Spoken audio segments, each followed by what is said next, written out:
What's going on, guys? Today I want to take a couple minutes to talk to you about what's going on inside the Arizona real estate market and what we're seeing and keep you guys informed on what's going on. Three things I want to key in on are going to be what's going on inside the market as far as activity, taking a look back at the appreciation from last year to this year, and then third is going to be something for my sellers, some of the stuff we're doing with investors right now.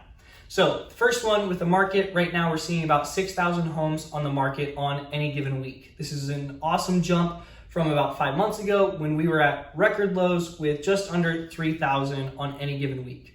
So we've doubled since then, but we have another doubling to go to get us to the 12,000 and even a little higher than that mark to hit an equilibrium between the buyers and sellers market.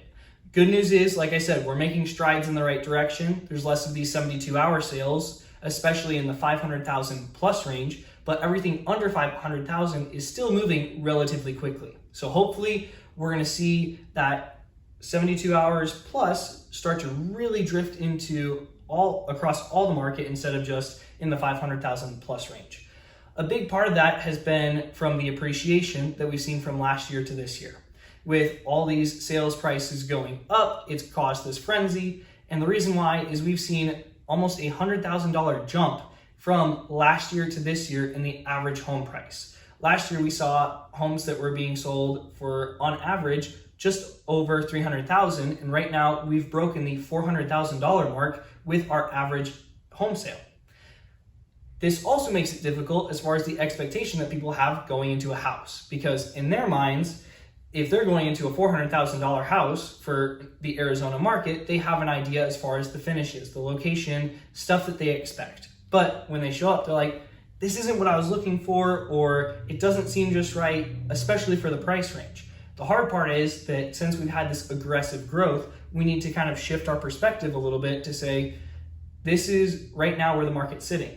And unfortunately, for the people who have the different expectations, we don't really see anything impending on the horizon that tells us it's going to change here really soon.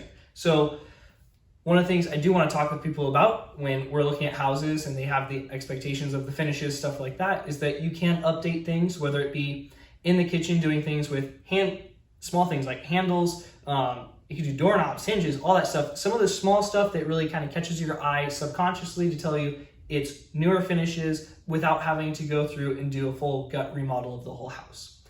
Anyways, moving on from that, we're going to take a look at the investing side for my sellers, or not necessarily the investing side, but selling your house to an investor. So one of the things that we're doing is when people come in to sell their house with us is bringing it to a group of investors that we work with. This allows our seller to be able to have more flexibility with the closing, as well as sometimes they get a great deal if it's a cash offer. It makes it more of a guaranteed purchase rather than some of these loans that there's certain contingencies that we have to deal with. So it's not 100%. Sometimes the price point's not perfect, but we like to have that discussion with our sellers up front to say, hey, we might have an option that would be quick, easy, and clean to do this whole process. The awesome part is that it's not just you, an investor fighting it out about this purchase price. We get to represent you as well. We get to guide you along the way and say, here's what we see is going on in that local area. Here's what we think is appropriate for you to get for this house. And if they're not offering that, then obviously we can go on the market and get the price, hopefully get the price that you are looking for. It's not guaranteed. Anyways, we do our best to try and make sure that happens. Before I leave you guys, the bonus tip that I have is going to be when you're working with a realtor, whether it's me, someone else, I would really encourage that you talk to them even beforehand. It's a part of our job to help you guys out and make sure it doesn't just feel like a whirlwind process when you say, I want to go buy a house. There's a lot of prep work that goes in. And so if we're jamming all of that into the period where, okay, we're going to be looking at houses in a couple months or next month, and then once we're under contract, we need all these documents, it's a lot smoother, a lot less stressful for you guys when we have all the documents prepared. We've had the conversations about what the process is going to look like, all those things. So if you have a realtor that you like, please feel free to reach out to them, because just a reminder, it's a part of our job. And if you've worked with them before, or if they're a friend, they know you, they trust you, they're not gonna be mad to hear from you.